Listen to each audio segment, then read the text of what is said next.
যারা বিদেশে পড়ালেখা করতে যায় তাদের আসলে ডেস্টিনেশনটা কিন্তু সবারই পছন্দের জায়গাগুলো সবসময় নিজেরা খুঁজে বের করতে পারে না। সো খুঁজে বের করতে না পারার কারণে তারা ভুল ডেস্টিনেশনকে চুজ করার কারণে তাদের কেরিয়ারটা অনেক ক্ষেত্রেই অনেক বড় ধরনের একটা ধাক্কায় পড়ে যায়। ধরো বিগত দিনগুলোতে প্রচুর পরিমাণের মাল্টাতে স্টুডেন্ট ভিসা হচ্ছে, বা রিসেন্টলি আমরা প্রচুর মাল্টা সহ লিথুনিয়া, ফিনল্যান্ডের ভিসা পাচ্ছি। এখন এই যে মাল্টা, লিথুনিয়া এবং ফিনল্যান্ড, এই জায়গাগুলো সম্বন্ধে যদি একটু স্টুডেন্টরা দেখে, দেখবে প্রায় সব জায়গাতেই মোটামুটি কমন কিছু সিনারিও থাকে। হুম। এবং আমরা কমন কিছু সিনারিও পাই, যে প্রশ্ন হচ্ছে যে আমি আসলে পড়ালেখা করতে যাব ভালো কথা, আমি কাজটা করতে পারবো কিনা। আমরা কিভাবে চিন্তা করি, যদি তারও মনে করো কারো পড়ালেখা দেখি যে 60%-এর উপরে মার্ক আছে হুম।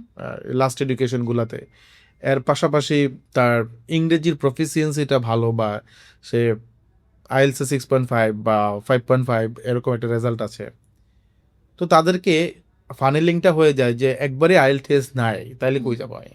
তো এই মুহূর্তে পৃথিবীর একটা দেশ সবচেয়ে বেশি ওয়ার্কস করতেছে, সবচেয়ে বেশি ভিসা দেয়, সেটার নাম মাল্টা। কারণ হ্যাঁ। মাল্টাতে উইদাউট আইএলসে ভিসা দিচ্ছে, বা আরও কিছুদিন হয়তো বা ভিসা আরও কয়েকটা ইনটেক পাওয়া যাবে। আচ্ছা।